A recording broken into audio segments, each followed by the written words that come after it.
Sir, could you address the crisis in Ukraine and how the president is handling it, and is there anything you would do differently if you were in charge?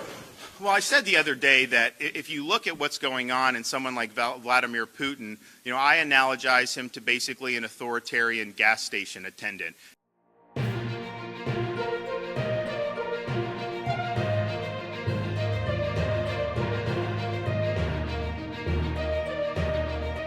If you look at their country, it's a hollowed out country, but for the energy. And yes, they have legacy nuclear weapons, which makes them much more dangerous than if they didn't have those.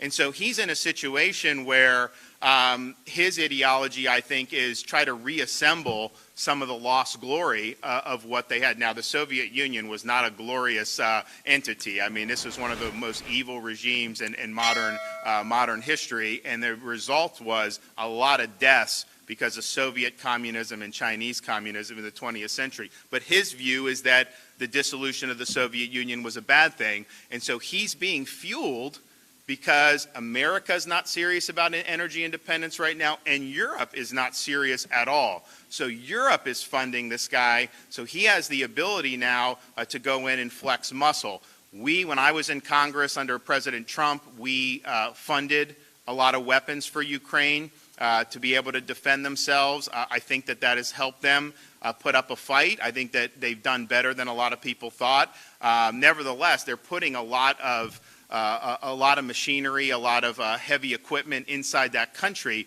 That's going to be very difficult, for Ukraine to keep at bay indefinitely. However, what I think is going to end up happening is you're going to end up with like these Ukrainians engaging in guerrilla warfare, and I think it's going to be like death by 1,000 cuts. And so I think Putin is miscalculated. But if you want to hold Putin accountable, the way to do it is hit him where it hurts, hit him with the energy. But in order to do that, America, we would need to reverse the policies that Biden's put in place. We'd have to get Keystone back online. We'd have to do ANWR. We'd have to do production on federal lands. That will then get us to where we were, where we could be independent of Russian oil and be able to have a lot of leverage to use against them in this. But if you're not willing to do that, I mean, some of these sanctions, maybe they'll have an impact. We'll see. We'll see how it all shakes out. I think a lot of the international opinion has really gone against Putin in ways that he didn't quite anticipate. So it may have an impact. But if you hit him on energy, that would be a crippling blow, and those oligarchs wouldn't like it. And Putin, he's propped up by the oligarchs. And so if the oligarchs lose confidence in him, then he would really be, I think, in a very difficult situation. But at the end of the day, this is a guy that is very aggressive, and I believe that the decision to go into Ukraine was one that was probably made last summer as he's watching what was happening in Afghanistan and the failed American, how Biden handled that. I think he sized that up. I think President Xi in China is sizing that up. I think the Ayatollah in Iran is sizing that up.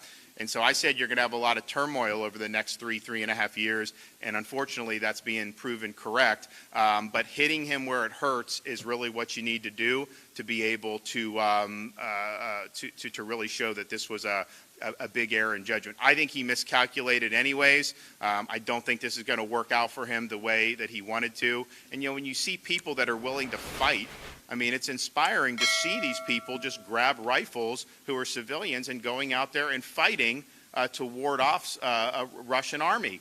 A lot of other places around the world, they just fold the minute there's any type of adversity. I mean, can you imagine if he went into France? Would they do anything to put up a fight? Probably not.